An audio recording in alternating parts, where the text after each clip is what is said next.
peeps, Anna here from Disrupt Tutoring, and as always, such a pleasure to join you.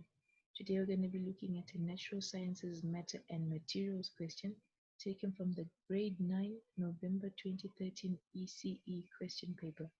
Let's dive straight in. We're looking at question 1.1. The question asks which of the following graphs represent the relationship between potential difference between the ends of a resistor and the current strength at constant temperature. So when we look at this question, we know first of all that it's a question relating to the Ohm's law. Okay, and Ohm's law tells us that the potential difference across an ideal conductor is proportional to the current across it, which means that electrical potential increases with increasing resistance at constant temperature. Okay.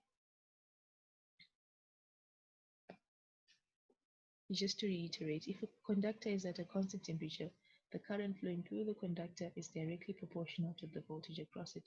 So when we have this in mind, we know that the answer is C, because as the current is increasing, the current denoted by I, the voltage across the conductor is also increasing. Voltage is shown by here, V on the y-axis, okay?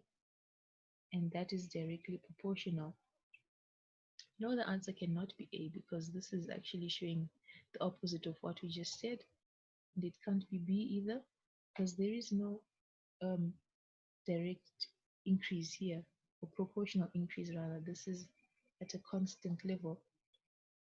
And the same goes for D. B and D are the same graph, so that cannot be right either. And so our answer here is C. Okay, that's that for question 1.1. But before I go, I'd like to say a very special thank you to our epic sponsor for making this video possible. You can read about them in the description below. Be sure also to head over to our website for more of these epic tutorial videos. If you can't find the answer to your question, you can send us the question and we'll respond with a personalized video just for you. Until the next time, stay epic.